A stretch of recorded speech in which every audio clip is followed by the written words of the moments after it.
जिनका छूट गया है वो भी कवर हो जाएगा। चलिए, सभी को प्रणाम, नमस्कार। मैं स्क्रीन प्रेजेंट कर रहा हूँ। तो बता देना स्क्रीन शो हो रहा है क्या?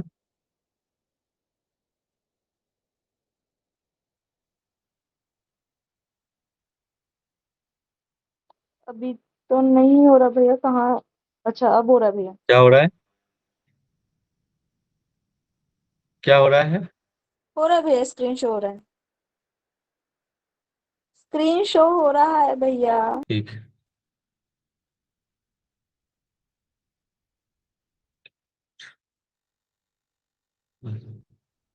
हम लोग जो पढ़ रहे थे अभी, गैस्ट्रो इंटेस्टिनल डिसऑर्डर पढ़ रहे थे, है ना? मैं फिर से सारा रिवाइज करा रहा हूँ। गैस्ट्रिक हमने देख लिया है, इंडाइजेशन देख लिया है, कॉन्स्टिपेशन देखा है, डायरिया देखा है। ये चार टॉपिक हमने देख लिया है। इसके बाद colitis, IBS and peptic ulcer बाकी है। ओके। तो एक बार फिर से मैं रिवाइज करा दे रहा हूँ। ध्यान से, जिनका छूट गया है ध्यान से एक बार देख लो। गैस्ट्रिक, ठीक है। गैस्ट्रिक जो होता है हमारे अपर एब्डोमेन, देखो हेल्दी जो गैस ये रहता है हमारा स्टमक, देखो किस तरह से, एकदम बिल्कुल भी इंफ्लेमेशन नहीं है इसमें, क्लीन है। जिसको गैस्ट्रिक रहता है, देखो यहाँ पे हमारे स्टमक के लाइनिंग्स में क्या हो जाता है, इन्फ्लामेशन आ जाता है। तो gastric is general term of group of conditions, inflammation, ये पॉइंट्स याद रख, inflammation of the lining of the stomach. Okay. ये एक्यूट भी हो सकता है, क्रॉनिक भी हो सकता है। एक्यूट मतलब सडनली भी हो सकता है गैस्ट्रिक, या फिर ओवर पीरियड ऑफ टाइम जो है रिकरिंग भी हो सकता है, बार बार ये चीजें आ सकता है आपको, है ना? और इसका जो गैस्ट्रिक जो है, अगर सीरियस कंडीशन में है, धीरे धीरे क्रॉनिक है, तो वो लीड करेगा किसको, अल्सर को। और increase the risk of the stomach cancer भी हो सकता है आगे जाकर।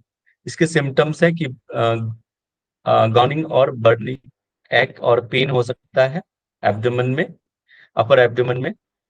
और नौसिया आएगा, वोमिटिंग हो सकता है। और अपर एब्डोमेन में फुलनेस होगा, थोड़ा भी खाओ तो लगेगा कि पेट भरा भरा सा है। इसका कारण एक तो इन्फ्लामेशन होना, लाइनिंग्स में, स्टमक के लाइनिंग्स में इन्फ्लामेशन होना, जिसकी वजह से वीकनेस और injury to the mucus line. क्यों ऐसा होता है? क्योंकि हमारा जो म्यूकस लाइन है स्टमक का, लेयर्स हमने पढ़ा था, म्यूकोसा, सब म्यूकोसा, जो चार लेयर्स हमने पढ़े थे, आपने एनाटॉमी में पढ़ा होगा, उसके वीकनेस की वजह से भी होता है। वो वीक हो जाने की वजह से जो डाइजेस्टिव जूस है वो ज्यादा स्टमक के वॉल पे अटैक करेगा, ठीक है? उसको इन्फ्लामेंट कर देगा, इन्फ्लामेशन आ जाएगा, ठीक है? स्टमक के लाइनिंग्स में उसको डैमेज कर देता है। डाइजेस्टिव जूस में क्या क्या हो सकता है, जैसे HCl, हाइड्रोक्लोरिक एसिड्स, ये चीजें। And the risk of the gastric including inflammatory condition such as the Crohn disease. ठीक है, क्रोन डिजीज आपको मैंने बताया था क्या होता है। क्रोन डिजीज, प्रेरणा जी बताइए,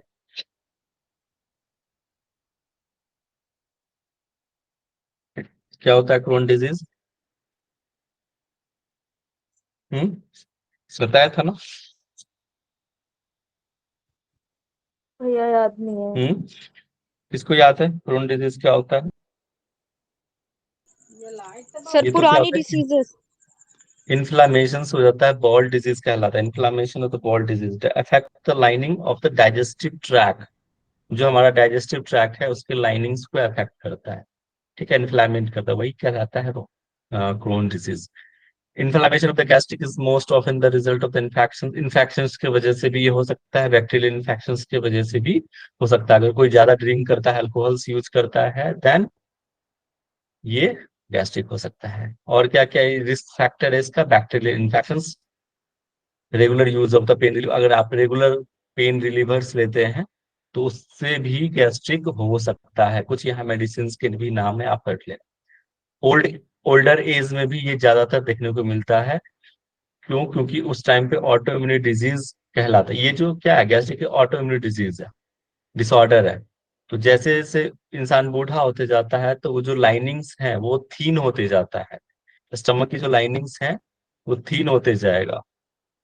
ओके, इसके वजह से क्या होगा कि जो एच पाइलोरी जो होता है वो इन्फेक्शंस होने लग जाएगा। ये एच पाइलोरी एक बैक्टीरियल है, ठीक है। एक्सेसिव अल्कोहल यूज की वजह से भी ये होगा, स्ट्रेस के वजह से भी, अगर आप स्ट्रेस में है तो भी ये गैस्ट्रिक होगा। कैंसर ट्रीटमेंट जैसे कीमोथेरेपी कराता है, रेडिएशन की वजह से भी ये गैस्ट्रिक हो सकता है। ये own body attacking cells in your stomach, ठीक है, इसको हम कहते हैं ऑटो इम्यून गैस्ट्रिक्स कहते हैं, ठीक है।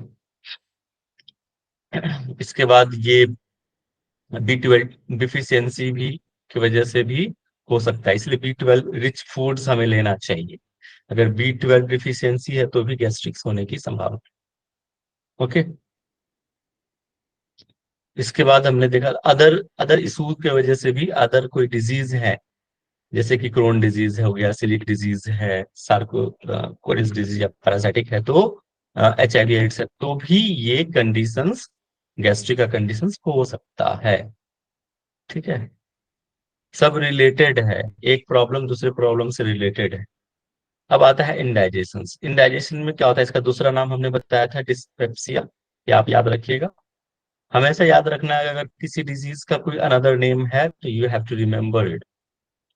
इसको हम अपसेट स्टमक भी कहते हैं। ये क्या होता है, डिस्कम्फर्ट, अपर एब्डोमेन में डिस्कम्फर्ट फील होता है, इसमें भी वैसे ही फुलनेस फील होगा, लगेगा कि थोड़ा भी खा ली तो पेट भरा भरा लगेगा, थोड़ा भी खाने के बाद मतलब पेट लगेगा कि टाइट टाइट है, ब्लोटिंग सा फील होगा, ठीक है। Indigestion can also be symptom of various digestive diseases. Symptoms क्या इसका हो जाएगा, ये कि early fullness during the meal, अगर आप खाना खा रहे हैं तो थोड़ा भी, एक रोटी खाए हो तो आपका डाइट है 4 रोटी का, लेकिन एक रोटी में ही आपका पेट फूल हो जाएगा, अनकंफर्टेबल फील होगा, ठीक है। इसके बाद अनकंफर्टेबल डिस्कम्फर्ट जो है ये फील होगा आपके एब्डोमेन में, बर्निंग सेंसेशंस फील होगा, ब्लोटिंग आएगा, नौसिया और वोमिट भी अल्सो। कारण क्या है कि अगर आप बहुत जल्दी जल्दी खाना खाते हो, ज्यादा खाना खा लेते हो, ठीक है, कोई जंक फूड या इस तरह के फूड्स आप ले रहे हैं, मेडिकेशंस ले रहे हैं, देन इट विल ट्रिगर। कोई फैटी भोजन ले रहे हैं, ग्रीसी या स्पाइसी फूड्स ले रहे हैं, तो भी ये होगा। ज्यादा अगर आप कॉफी का यूज कर रहे हैं, अल्कोहल, चॉकलेट्स, कार्बोहाइड्रेटेड बेवरेजेस ले रहे हैं, तो भी ये चीजें होगी। Smoking is also causes and anxiety also. अगर आप एंटीबायोटिक्स ले रहे हैं तो भी ये इंडाइजेशन होगा। पेन रिलीवर्स भी और आयरन सप्लीमेंट्स के वजह से भी ये इंडाइजेशन होता है। अदर इश्यूज भी है, ऐसा नहीं है कि सिर्फ यही कारण है। अगर आपको कोई अदर इश्यूज है, जैसे कॉन्स्टिपेशन है, पेनक्रियाटाइटिस है, या फिर गॉल स्टोन्स है, ठीक है, पेप्टिक अल्सर है, सीलियक डिजीज है, तो भी ये इंडाइजेशन होगा। इसके बाद कॉन्स्टिपेशन हम लास्ट में देखेंगे, इसका जो यौगिक मैनेजमेंट है लास्ट देखेंगे। अब आता है constipation. Constipation is just reverse to the diarrhoea. Constipation में स्टूल पास होने में दिक्कत होगा, पेन होगा, ठीक है, मतलब फ्रीक्वेंटली बॉल मूवमेंट नहीं होगा। एक बार आपने किया तो भी इजिली, मतलब कहे ना कि एक बार में आपका पेट क्लियर नहीं होगा, बार बार आपको जाने की आवश्यकता लगेगा कि हमें और करना है और करना है, मतलब क्लियर स्टूल नहीं होगा। स्टूल क्या हो जाएगा, हार्ड हो जाएगा, ड्राई हो जाएगा, लंपी लंपी मतलब गांठें बन जाना, ठीक है।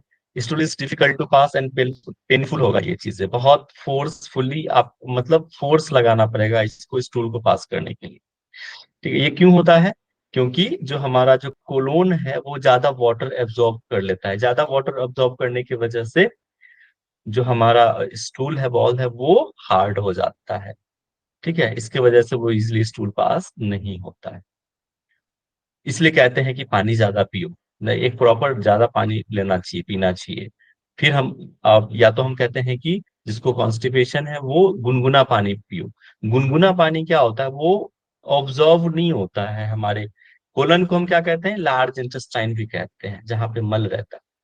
कोलन का दूसरा नाम लार्ज इंटेस्टाइन है। मैंने इसको कई सारे चीज में बताया था, आपको मैं एक इमेज दिखा देता हूँ ताकि आपको जल्दी याद भी हो जाएगा। 4 भागों में हमने इसको बांटा था, ये दिख रहा है सबको इमेज। देखो यहाँ पे अपेंडिक्स के बाद सीकम, ये असेंडिंग, असेंडिंग, ट्रांसवर्स, डिसेंडिंग और सिग्मोइड, फिर यहाँ पे रेक्टम होता है और फिर लास्ट में एनस होता है, एनल कैनाल, जहाँ से मल द्वार जिसको हम कहते हैं। ओके, ये इमेज दिख रहा है ना सबको? सर, लार्ज इंटेस्टाइन ही है, इसी को हम कोलन भी कहते हैं। ठीक है, आप इमेज, आप इसको स्क्रीनशॉट भी ले सकते हो। ठीक है, तो ये जो हमारा जो वेस्ट प्रोडक्ट है, उसमें जो वाटर रहता है वो कोलन के द्वारा ज्यादा ही मात्रा में ऑब्जर्व हो जाता है। ठीक है, too much water is observe. ठीक है, सिम्टम कॉन्स्टिपेशन का क्या है सिम्टम्स? कि मतलब फ्रिक्वेंटली नहीं होगा, मूवमेंट जो है बहुत कम। यहाँ पे एक मिस्टेक है, यहाँ पे छूट गया था, fewer than 3 bowel movements in a week, week में 3 या 3 से भी कम जो है बॉल मूवमेंट्स होगा। Your stool is very dry lumpy, ये ऑलरेडी हमने डिस्कस किया है। Your stool is very difficult और पेनफुल होगा ये चीजें पास होने में। क्रैम्प्स आ सकता है पेट में। Bloated, nausea, you feel dart you have not complete, ऐसा लगेगा कि आपने अभी अच्छे से स्टूल पास नहीं किया, कंप्लीटली पास नहीं हुआ, थोड़ा आपको बार बार ऐसा फील होगा कि हमें और जाना, लेकिन होगा नहीं। ठीक है, जाओगे लेकिन फिर लगेगा कि नहीं हो रहा है, मतलब इस तरह से।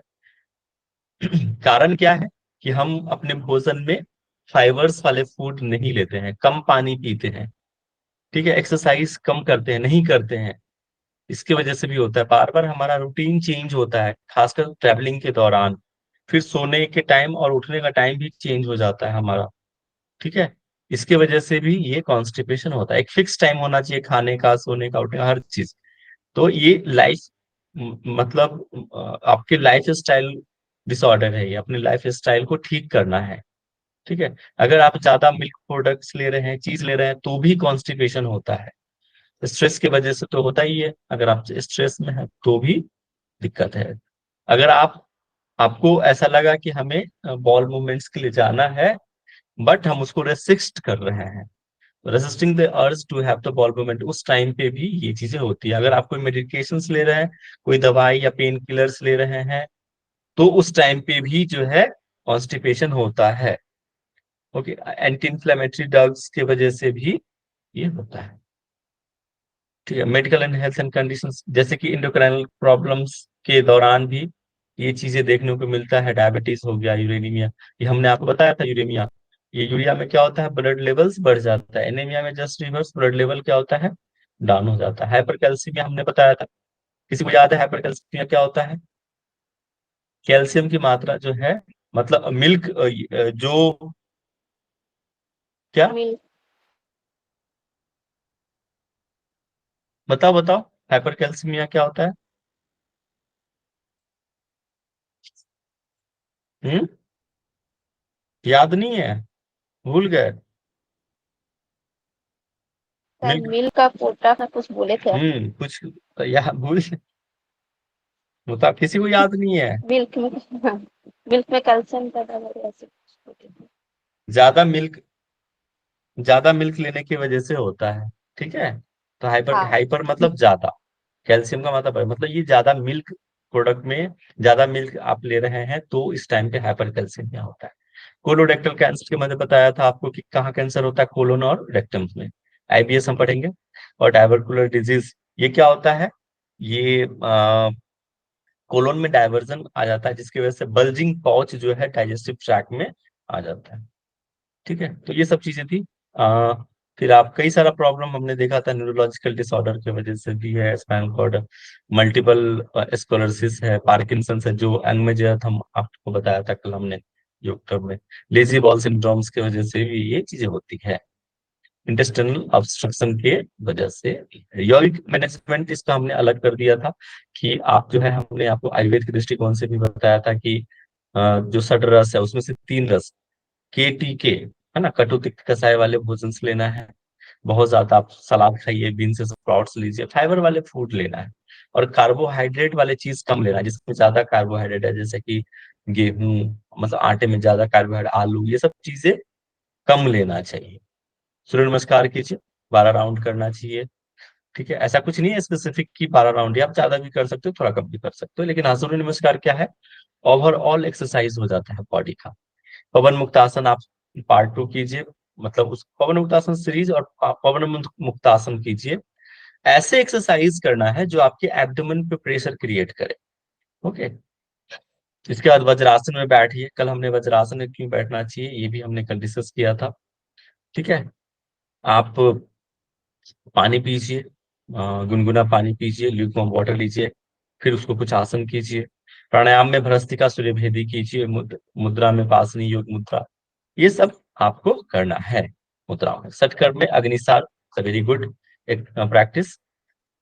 ठीक है। नौली वस्ती मूल शोधन लघु संघ प्रक्षालन best practice for the constipation. Meditation कीजिए क्योंकि स्ट्रेस रहता है तो आप मेडिटेशन भी जरूरी रहता है ना। अंतर्मौन। इसका डायरिया, डायरिया क्या होता है, ये फ्रीक्वेंटली बॉल मूवमेंट होता है, बार बार। इसको क्या कहते हैं, लूज मोशंस कहते हैं। बार बार आपको स्टूल पास करने के लिए जाना पड़ेगा, क्वेश्चन। ठीक है। इसकी वजह से, और देखो ये डायरिया जो होता है या तो अकेले आएगा, सिर्फ सिंगल प्रॉब्लम हो सकता है किसी, या फिर मल्टीपल प्रॉब्लम्स भी आ सकता है। अलग अलग सिम्टम्स भी हो सकता है, जैसे कि नौसिया होना, वोमिटिंग होना, एब्डोमेन पेन, क्रैम्प्स आना, वेट लूज भी हो जाता है। जब बार बार आप वॉशरूम जाओगे तो ऑब्वियसली वेट लूज होगा। ठीक है। और ये मतलब लकली ये अच्छी बात है कि डायरिया बहुत लंबे टाइम तक नहीं रहता है, जनरली शॉर्ट लिव्ड रहता है, जल्दी ठीक हो जाता है। अगर ज्यादा रहेगा तो फिर तो ये मतलब एक आईबीएस का कंडीशन आ जाता है, ये इरिटेबल बॉल सिंड्रोम की कंडीशन या फिर आईबीटी कंडीशन आ जाएगा। ये सीवियर कंडीशन आ जाएगा, उस वक्त आपको मेडिकल ट्रीटमेंट लेने की आवश्यकता हो जाएगी। ठीक है। और अदर इश्यूज भी आ जाएगा, अगर ज्यादा दिन हो गया, कुछ फ्यू डेज और फिर वीक्स चला जाए, तो आपको डॉक्टर का हेल्प लेना चाहिए उस टाइम पे, नहीं तो अदर इश्यूज भी हो सकता है। नाउ सिम्टम्स, सिम्टम्स क्या है, ब्लोटिंग होगा, पेट में क्रैम्स आएगा, है ना, दर्द होगा, नौशिया बिजली जैसा, वोमिटिंग फील होगा, फीवर भी होगा क्योंकि बॉडी का टेम्परेचर बहुत फ्लक्चुएट हो जाता है डायरिया के दौरान। और ब्लड जो आएगा स्टूल में, आप, आपकी जो स्टूल है बॉल में भी ब्लड आने की कई सारी संभावना रहती है। ब्लीडिंग हो सकता है, म्यूकस मतलब म्यूकस में भी, स्टूल में बहुत सारे जो एक चिपचिपा करके एक पदार्थ आता है साथ में।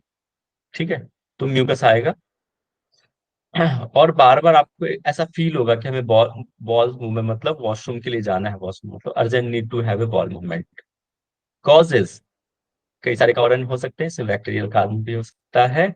एक हमने बताया था रोटा वायरस, ये याद रख लीजिएगा, जो बच्चों में common cause of acute childhood diarrhoea. अगर चाइल्डहुड डायरिया जिसको होता है वो किसके वजह से, रोटा वायरस की वजह से होता है, ये आप याद कर लेना है, ये एग्जाम में आ सकता है। बैक्टीरिया एंड पैरासाइट्स की वजह से होता है, बैक्टीरियल की वजह से भी, ये इन्फेक्शंस की वजह से भी हो सकता है। ठीक है। मेडिकेशंस, अगर आप एंटीबायोटिक्स ले रहे हैं, है ना, ऑल्सो कॉजेज ऑफ डायरिया।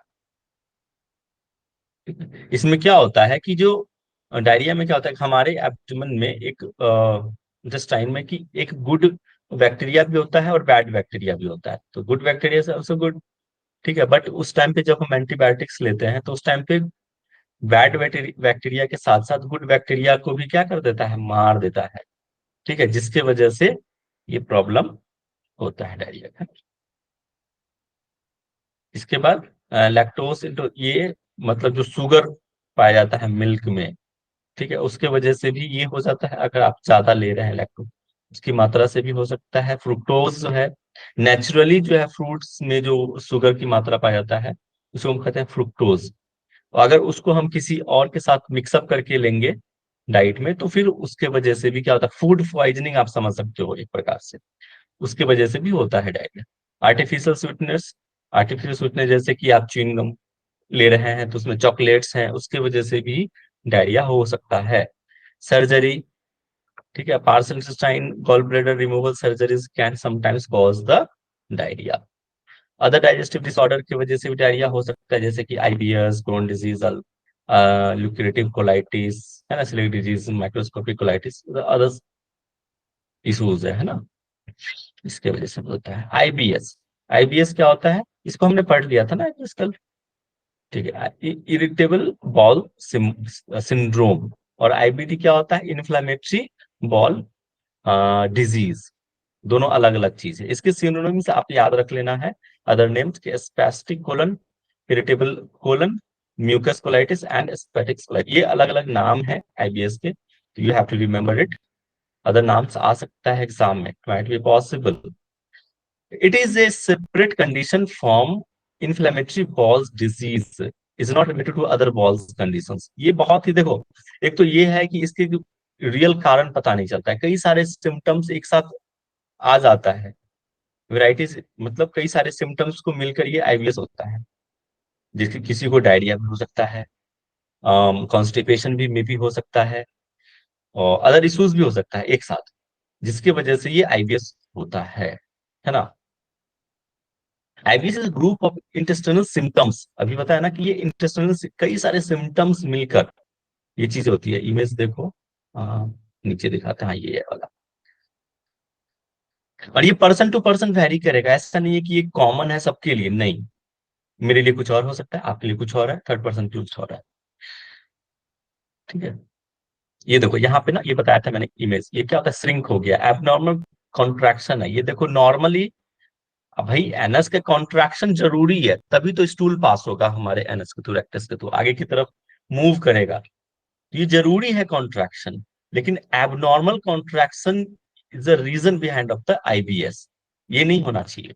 और ये लीड क्यों होता है, अदर प्रॉब्लम्स की वजह से भी हो सकता है, जो कॉन्स्टिपेशन है, डायरिया हो रहा है, तो अदर इश्यूज के वजह से भी ये आईबीएस होता है। तो मेन ये क्या हो गया कि एबनॉर्मल कॉन्ट्रैक्शन है, ये नहीं होना चाहिए। ठीक है। किसमें, ये याद रखना, कौन से इंटेस्टाइन में, लार्ज इंटेस्टाइन में। ओके। इसके बाद आप हेल्थी डाइट लो, इसके लिए ड्रिंक, ज्यादा पानी पीजिए, फिजिकल एक्टिविटी कीजिए, थोड़ा मसाज भी कर सकते हैं, लोअर एब्डोमेन का मेडिसिन आप ले सकते हैं, ट्रीटमेंट। इसके सिम्टम्स देख लेते हैं। क्रैम्प्स आ सकता है, एब्डोमिनल पेन होगा, ब्लोटिंग एंड गैस बन सकता है, कॉन्स्टिपेशन हो सकता है, ठीक है, डायरिया भी हो सकता है। देखो, it's uncommon for people with IBS have episodic both the constipation and diarrhoea. ये बहुत रेयर है कि एक साथ डायरिया हो या कॉन्स्टिपेशन हो, या तो डायरिया होगा तो कॉन्स्टिपेशन होगा, समटाइम्स। ठीक है, इट माइट बी पॉसिबल कि दोनों हो सकता है, लेकिन बहुत अनकॉमन चीजें हैं, ऐसा बहुत कम, रेयर होता है।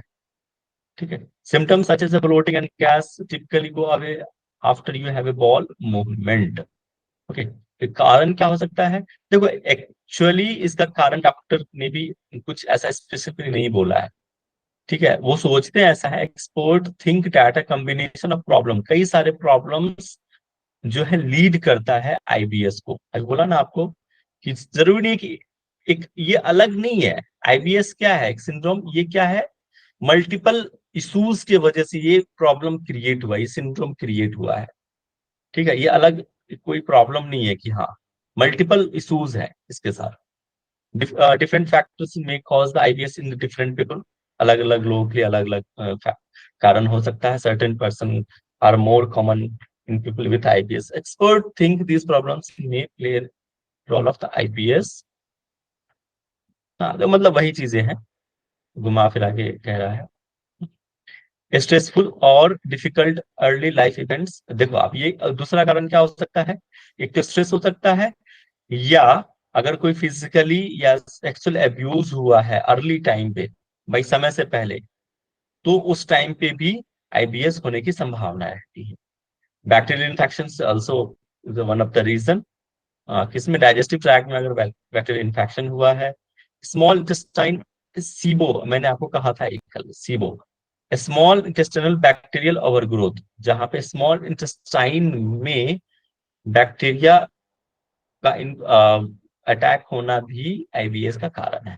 फूड इंटॉलरेंस और सेंसिटिविटी, ये फूड एक कारण है कि अगर आप अच्छे ढंग से फूड नहीं ले रहे हैं, है ना, फाइबर्स वाले फूड नहीं ले रहे हैं, तो भी ये चीजें हो सकता है।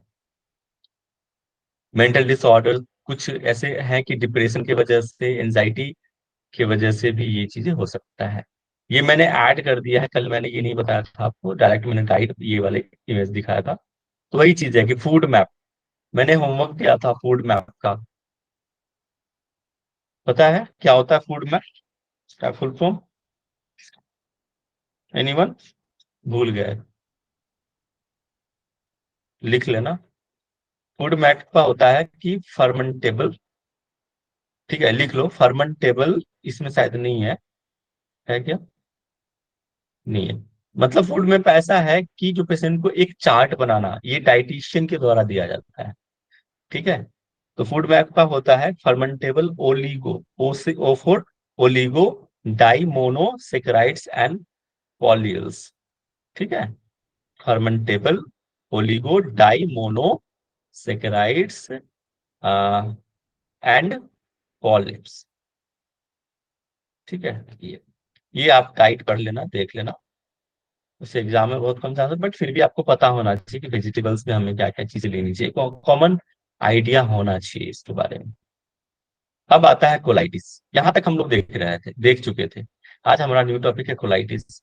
अभी तक जो भी पढ़ा उसमें कोई कंफ्यूजन है तो पूछो, अदरवाइज हम मूव करेंगे। क्लियर है ना सबको?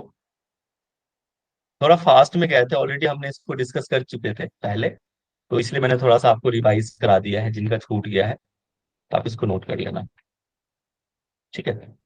आज हम फिर से, ये न्यू टॉपिक है हमारा कोलाइटिस।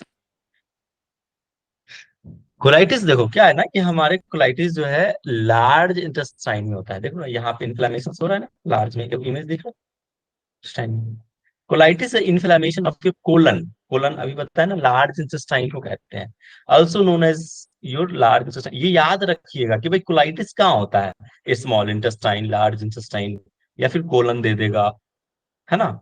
तो ऑप्शंस कई सारे दे देगा, एब्डोमेन दे देगा, और नन ऑफ दिस, या इस तरह से दे सकता है। तो कहाँ होगा? लार्ज इंटेस्टाइन या फिर कोलन। ओके।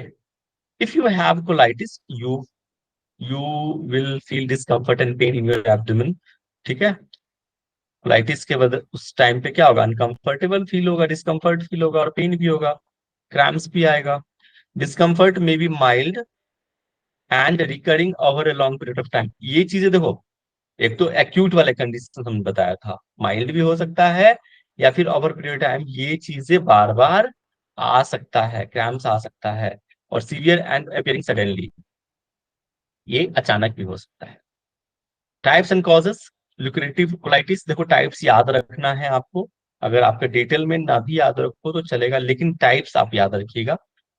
अल्सरेट अल्सरेटिव कोलाइटिस पहला नाम है, ठीक है, first name. UC is a long life long disease है that causes inflammation and bleed. ये बहुत लंबा चलने वाला डिजीज है, ऐसा नहीं कि तुरंत आ गया है।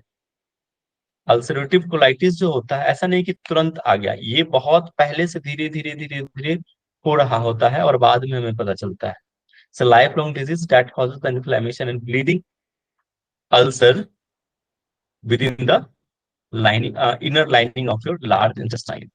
लार्ज इंटेस्टाइन के इनर जो लाइनिंग्स रहते हैं अंदर, वहां पे अल्सर के जैसा फील होगा। अल्सर हो सकता है वहां, अल्सर में क्या होता है, एक घाव का जैसा बनना शुरू हो जाता है हमारे इंटेस्टाइन में, ठीक है। हम पढ़ेंगे अल्सर में, पेप्टिक अल्सर, उसमें भी दो टाइप्स है, ड्यूडेनम अल्सर, पेप्टिक अल्सर, और भी दो तीन टाइप्स है, बट हमें तो ही पढ़ना है, ठीक है। It generally begins in the rectum and spread to the colon. Image याद है ना रेक्टम का, अभी दिखाया था कोलन का। तो रेक्टम सबसे लार्ज नीचे है, एनएस के जस्ट ऊपर रेक्टम, और वो धीरे धीरे पूरा कोलन में फैल जाता है। ये अल्सर का रूप ले सकता है। कोलाइटिस जो है एक अल्सर का रूप ले सकता है, इवन कैंसर का भी रूप ले सकता है वो। UC is the most commonly diagnosed type of colitis. It occurs when the immune system overreacts to the bacteria and other substance in the digestive tract. But expert don't know why this happened. मतलब ऐसा क्यों हो रहा है वो नहीं पता, मतलब बैक्टीरिया की वजह से भी ये इन्फ्लामेशन होता है। ये पॉइंट आप याद रखो चीज है ना। Second one is pseudo membranous colitis. Types तो जरूर आपको याद रखना है, ठीक है, याद कर लीजिएगा। अल्सरेटिव कोलाइटिस है, सूडो मेम्ब्रस कोलाइटिस है। Pseudo membranous colitis occurs from overgrowth of the bacterial clostridium difficile, मतलब सी याद रखना है।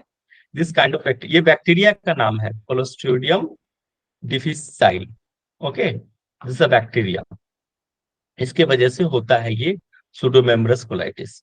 This kind of bacteria normally lives in the intestine, ये हमारे इंटेस्टाइन में पाया जाता है, but it does not cause problem because it balance by the presence of good bacteria.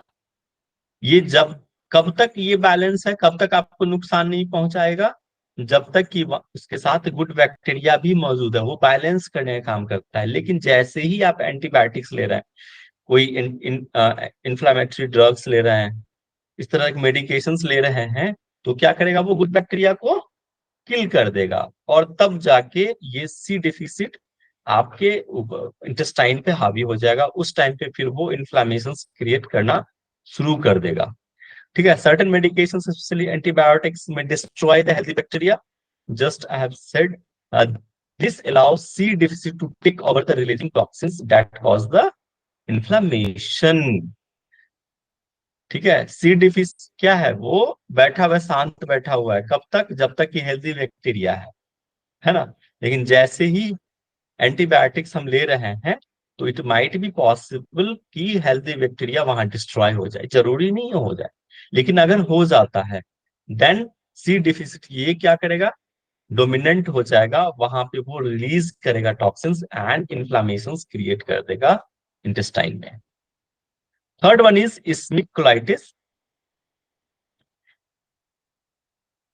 इसमें क्या होता है, इसमें कोलाइटिस में occurs when the blood flow to the colon is suddenly cut off, अचानक से ही ब्लड का फ्लोज होता है कोलन में, रुक जाएगा, रिस्ट्रिक्ट हो जाएगा, जिसकी वजह से क्या होगा कि वहां पे कोलन में ब्लॉकेज आना शुरू हो जाएगा। ब्लॉकेज की वजह से अर्थ्रोस्क्लेरोसिस होना शुरू हो जाएगा, या buildup of the fatty deposit on the blood vessels that supply the colon. ठीक है, इसी ये रीजन है। अर्थ्रोस्क्लेरोसिस होता है, जस्ट 1 मिनट, कि ये थिक, जो हमारा thickening and hardening of the arteries हो जाता है, आर्टरीज जो है वो थिक होना शुरू हो जाएगा। भाई थिक होगा जब आर्टरीज, तो क्या होगा, ब्लड का फ्लो कम हो जाएगा, ब्लॉकेज आना शुरू हो जाएगा, थिक हो जाएगा, तो आर्टरीज में, आर्टरीज से तो ब्लड का फ्लो होता है।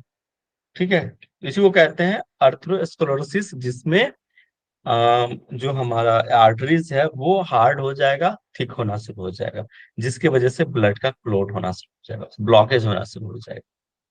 Fourth one is microscopic colitis. ये हम इक्विपमेंट है माइक्रोस्कोप, उससे हम देखते हैं। ठीक है, medical condition that doctor can only identify by looking at a tissue sample of colon, colon में टिश्यू सैंपल्स को ऑब्जर्व करने का काम करता है बाय यूजिंग द माइक्रोस्कोप। कई बार क्या होता है इसमें ना, इंडोस्कोपी करवाते हैं और वो भेजते हैं कैमरा हमारे इंटेस्टाइन में, और वो फिर चेक करते हैं। ठीक है, जब मैं आपको अल्सर पढ़ाऊंगा ना, तो वहां पे कुछ इमेज मैंने ऐड करी है, तो उससे भी आपको क्लियर हो जाएगा। इंडोस्कोपिक कहते हैं उसको, जो हम करते हैं, उसमें कैमरा को हमारे जो एनस के थ्रू इंटेस्टाइन में भेजा जाता है, और हम अंदर की चीज को ऑब्जर्व करते हैं, देखते हैं। ठीक है, कहाँ पे इन्फ्लामेशन है, कहाँ क्या है, एंड देन हम एक फाइनल डिसीजन पे आते हैं। जब हम पाइल्स से रहते हैं ना, पाइल्स जब हम पढ़ेंगे, तो उस टाइम पे भी ये चीजें होती हैं पाइल्स में, इंटरनल और एक्सटर्नल। जब हम पाइल्स पढ़ेंगे, ह्यूमेराइड्स जिसको कहते हैं, तो वो एक्सटर्नल तो दिख जाता है, ठीक है, और बट इंटरनल क्या होता है, वो हम कैमरे के माध्यम से देखते हैं। ठीक है, doctor will look for the sign of the inflammation such as the lymphocytes which are a kind of the blood cell. Lymphocyte क्या है, इधर का डब्ल्यू WBC है ना, राइट। ये चार हमने देखा। ठीक है, कौन कौन से, एक बार फिर से मैं दिखा देता हूँ। Ulcerative colitis, first one pseudo membranous colitis, third one is ischaemic colitis, and fourth one is microscopic colitis. Basic एक आइडिया आपको आना चाहिए कि एक्चुअली हो क्या क्या टाइप्स हैं, और इसमें क्या क्या होता है। एक बेसिक कॉन्सेप्ट क्लियर हो जाएगा तो फिर दिक्कत नहीं है। Causes, most of the time the causes colitis is not known, मतलब कई बार ऐसा होता है कि इसके कारण जो है नहीं पता चलता है। Infections caused by the virus और पैरासाइट, मतलब वायरस के इन्फेक्शन की वजह से भी हो सकता है, फूड पॉइजनिंग की वजह से हो सकता है, due to bacteria, Crohn disease है, अल्सरेटिव कोलाइटिस अभी हमने देखा, लैक ऑफ ब्लड फ्लो, इसमें कोलाइटिस अभी हमने देखा उसी को, कि ब्लड का फ्लो बहुत कम होने लग जाता है। इसके past radiation to the large bowel, radiation colitis and structures, necrotizing inter enterocolitis in newborn, ये जो हमारे न्यूबॉर्न होते हैं ना बेबी, उसमें ये ज्यादातर होता है। ये क्या है, एक प्रकार का डिजीज है, नेक्रोटाइजिंग निक्रोटाइजिंग इंट्रोकोलाइटिस। ये न्यूबॉर्न बेबीज में ज्यादातर होता है, उसमें ही होता है। ये लाइफ थ्रेटनिंग इलनेस कहा जाता है, जानलेवा बीमारी है ना, बच्चों में होता है, न्यूबॉर्न बेबीज में होता है। सूडोमोनास कोलाइटिस ऑलरेडी डिस्कस्ड, ये है। सिम्टम्स, एब्डोमिनल पेन होगा, ब्लोटिंग होगा, ठीक है, ब्लडी स्टूल में क्या होगा, ब्लड आ सकता है, constant urge to have a bowel movement, ठीक है, बार बार आपको ऐसा फील होगा कि मैं स्टूल पास के लिए जाना है, डिहाइड्रेशन होगा, डायरिया हो सकता है, फीवर होगा। अप्रोक्सीमेट करीब करीब जो सिम्टम्स हैं सेम है जो अभी हमने पहले जो देखा था, आईबीएस, डायरिया का भी है ना। पाइल्स, अब आता है पाइल्स, इसका अनदर नेम है हेमोराइड्स, ये आप याद कर लीजिएगा, ठीक है। इस इमेज को ऑब्जर्व करो, एक तो देखो इस तरह के ना एक फुंसी जैसा हो जाता है, एक ना, एक दाने जैसा। तो एक इंटरनल होता है, एक्सटर्नल होता है, जैसे टू टाइप्स। तो एक्सटर्नल में बाहर एनएस की तरफ रहेगा, है ना, आप उसको देख, डॉक्टर्स उसको इजिली ऑब्जर्व कर लेते हैं, ठीक है। उसमें ऐसा नहीं है कि हमें इंडोस्कोपी कराने की आवश्यकता होती है, या कैमरे के थ्रू देख सकते हैं, इजिली देख सकते हैं एक्सटर्नल में, ठीक है। और अंदर ये देखो इंटरनल ह्यूमराइड्स है, वो अंदर, उसमें फिर हम इंडोस्कोपी ये सब चीजें करानी पड़ती है, जो हम कैमरा लेकर वो देखते हैं, ऑब्जर्व करते हैं, ठीक है। अच्छा बताओ कि आयुर्वेद में एक क्या टेक्निक है जो हम करते हैं पाइल्स के लिए, किसी को पता है? एनीवन? एनीमिया। आयुर्वेद में ऐसा क्या टेक्निक यूज करते हैं पाइल्स के लिए, क्या एक ट्रीटमेंट होता है, ट्रीटमेंट? कास्टर ऑयल पिलाते हैं रात में, उसके बाद उसमें कुछ हेमोरॉइड्स का कुछ ट्यूब टाइप होता है, they are inserting like that, वो होता है। और आप लोग, और भी जैसे लैक्सेटिव मेडिसिन देते हैं, जैसे जैसे त्रिफला वगैरह एक टाइप कर्म की चीजें होता है, देते हैं ठीक है, क्षार सूत्र पता है आप लोगों को? नहीं सर। क्षार सूत्र भी इसमें देते हैं, रस्सी को सहारे सर उसको काटते हैं वो काटने का लोग। काम करते हैं। यस सर, धागे को थ्रू। उसमें फिर सिट्रिक जो है डाल के फिर वो ट्रीटमेंट करते हैं, ठीक है। चलिए ठीक है।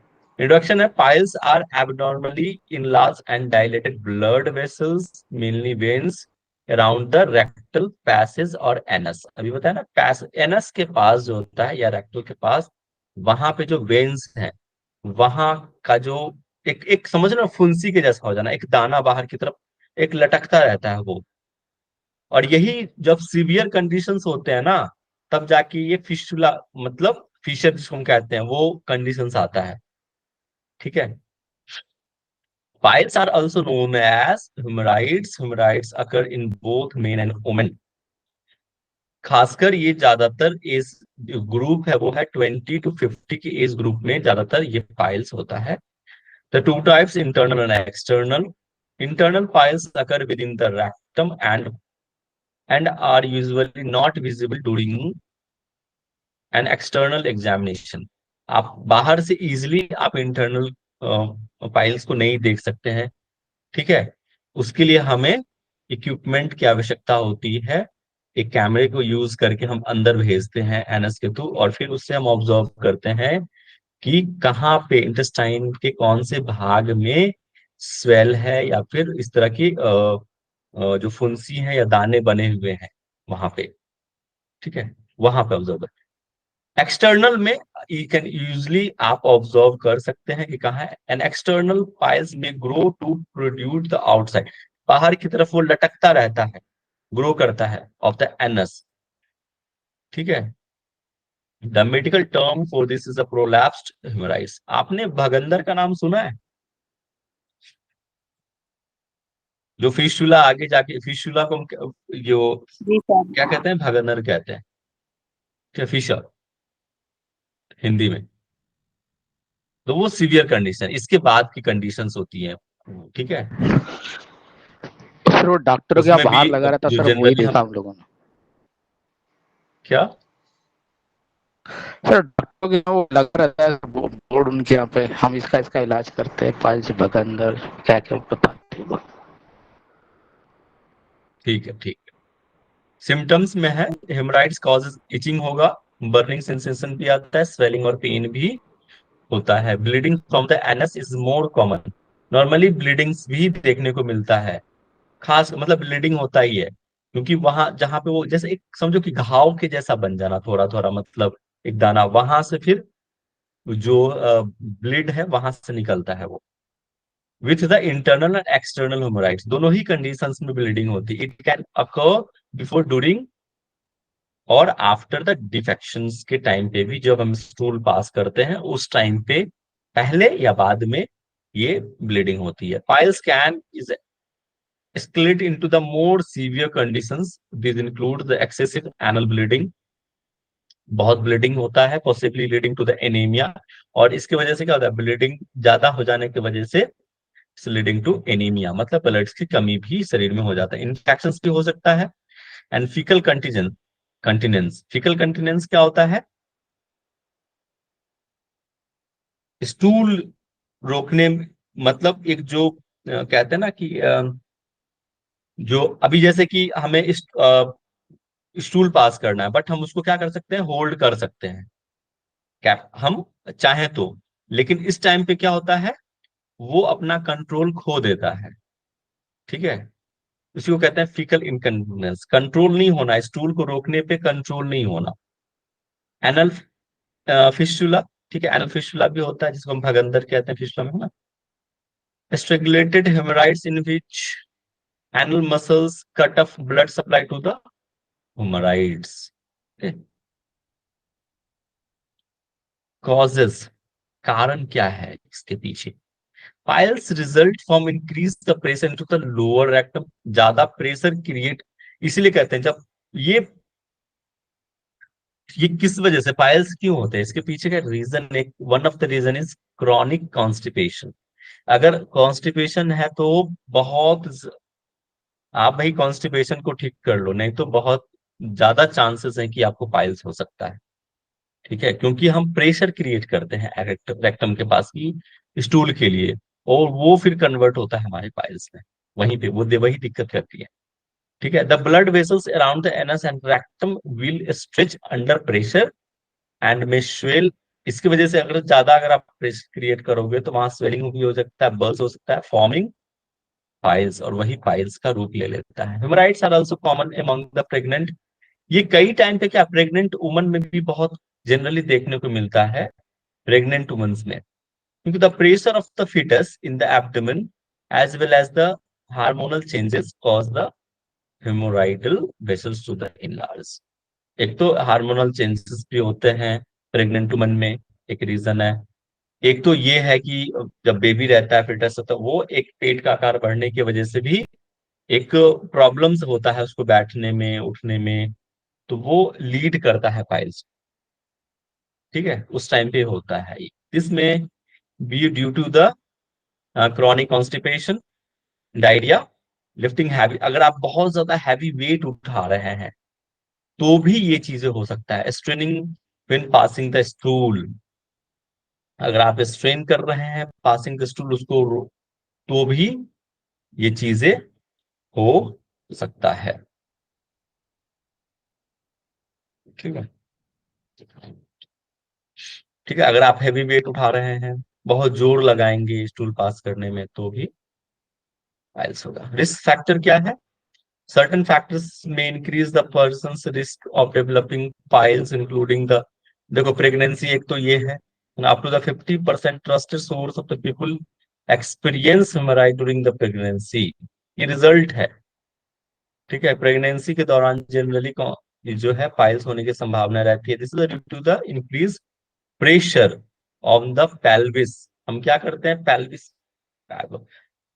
जो प्रेग्नेंट वुमेन रहती है, तो पेल्विस उसमें बहुत इंपॉर्टेंट रोल करता है। उस टाइम पे ना हम जोर लगाते हैं ज्यादा, ठीक है, अच्छे से हम बैठ नहीं पाते हैं, इसके वजह से भी होता है ये।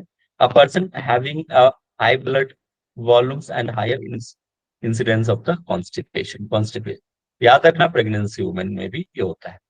एज फैक्टर है, जैसे जैसे एज बढ़ेगा उस टाइम पे भी ये चीजें, पाइल्स की कंडीशंस बढ़ना शुरू हो जाएगा। ठीक है,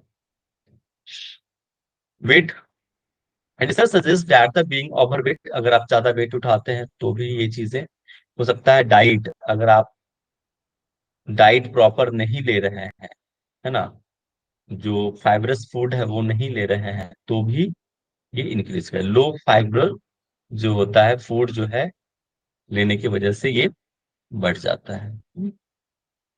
how can piles be treated? पहले तो भाई प्रिवेंशन होना चाहिए, prevention is better than cure. The best treatment of the merit is prevention. भाई आपको सावधानी बरतनी है, प्रिवेंशन करना है, प्रॉपर डाइट लेना है, आपको फाइबर वाली डाइट लेनी है।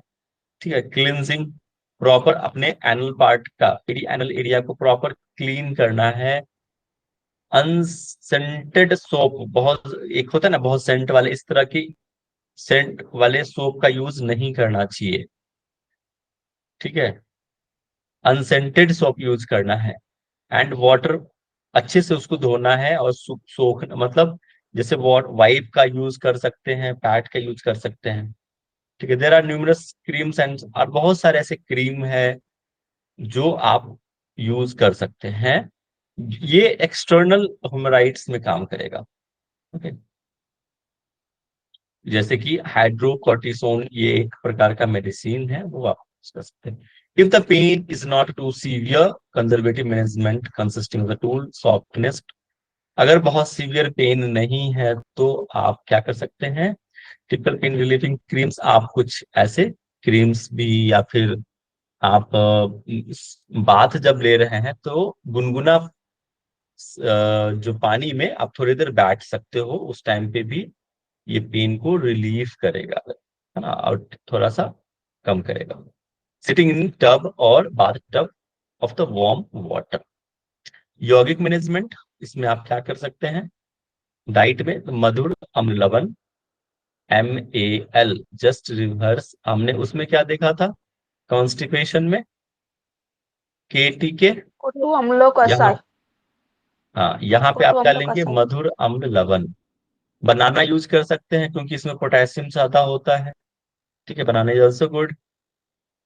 ओके, और क्या ले सकते हैं, milk and khichdi for colitis. ये देखो ये चीजें जो हैं, यौगिक management for the gastric, colitis, diarrhoea और हेमोराइड्स के लिए है। ओके, समझ गया ना, कॉन्स्टिपेशन के लिए नहीं है, इसलिए मैंने वहां पे डाइट अलग कर दिया था। कॉन्स्टिपेशन, यहाँ पे यौगिक मैनेजमेंट किसके लिए है, वहां कॉन्स्टिपेशन के लिए अलग हमने यौगिक मैनेजमेंट दिया था, यहाँ पे अलग है। ओके, ये किसके किसके लिए है, गैस्ट्रिक के लिए बाकी था ना, स्टार्टिंग मैंने बोला था एक साथ दे दूंगा, कॉमन है, गैस्ट्रिक है, कोलाइटिस है, डायरिया है और हेमोराइड्स है, उसके लिए है। Milk and khichdi for colitis, ये स्पेशली यहाँ पे अलग से मेंशन किया हुआ है कि आपको कोलाइटिस है तो मिल्क और खिचड़ी ले सकते हैं। आसना, according to the principle of Ayurveda, asana that open this area that will release the heat and tension there, there help to decrease the path पित्त, जो हमारे पेट में पित्त ज्यादा बन जाता है, तो ऐसे वाले भोजन से लेने हैं, डाइट लेना है। ठीक है, जो तो एक पित्त को कम करे, समन करे, इसलिए तो मधुर अम्ल लवण, लवण ये क्या करता है, डाइट हमारे पित्त को कम करने का काम करता है, एक तो ये है। और देयरफॉर द बैक, हाँ बैक बेंड भी बहुत अच्छा है क्योंकि एब्डोमेन से रिलेटेड है, आपको स्ट्रेस रिलीज करेगा, specifically once on the belly are great for the पिता। भुजंग आसन कीजिए। एब्डोमेन वाले जो हमने पेट वाले जो थोड़े से एक्सरसाइज आपको करना है, जैसे भुजंग आसन जैसे स्ट्रेच हो रहा है एब्डोमेन, धनुरासन है ना, बैक बेंडिंग भी है और आपका पेट भी स्ट्रेच हो रहा है। मत्स्यासना, मत्स्यासना फिश पोज, वो भी उसमें भी क्या होता है, चेस्ट ओपनिंग है और पेट भी स्ट्रेच होता है। बैक बेंडिंग, खासकर बैक बेंडिंग वाला एक्सरसाइज आपको करना है इसमें, ठीक है, और ट्विस्टिंग वाले। प्यूरिफिकेशन में विरेचन, विरेचन is one of the good, आप आयुर्वेद में देखते हैं विरेचन एक विधि है जो कुछ औषधि को देकर विरेचन, जैसे कि वस्ती कर्म करते हैं ना, उस तरह से विरेचन होता है, ठीक है। वस्ती अन्यति, ये आयुर्वेद में होता है विरेचन। प्राणायाम में नाड़ी शोधन कीजिए, सीधी सीधी कारी, ठीक है, ताकि आपका जो पित्त है वो क्या होगा, कम हो। जो कूलिंग प्राणायाम है वो आपको करना है, कूलिंग प्राणायाम।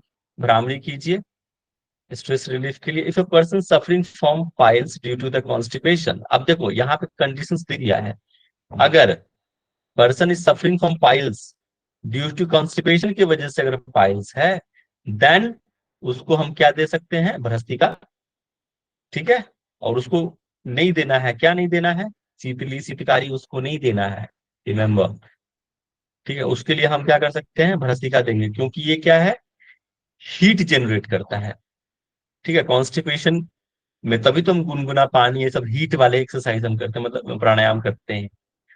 तो भ्रष्टिका, कपालभाति, जलसुगुड़, है ना, ये देना है आपको। सूर्य भेदी। रिलैक्सेशन एंड मेडिटेशन में सोहम और अंतर्मौन। Now peptic ulcer, peptic ulcer थोड़ा सा बड़ा है टॉपिक, नेक्स्ट सेशन में हम इसको करेंगे कवर, ठीक है। कल डेफिनेटली विल कवर, हम पैप्टिक अल्सर कर लेंगे, वो था टॉपिक बड़ा है, ठीक है। इसमें कोई कंफ्यूजन है तो आप पूछ लीजिए, अदरवाइज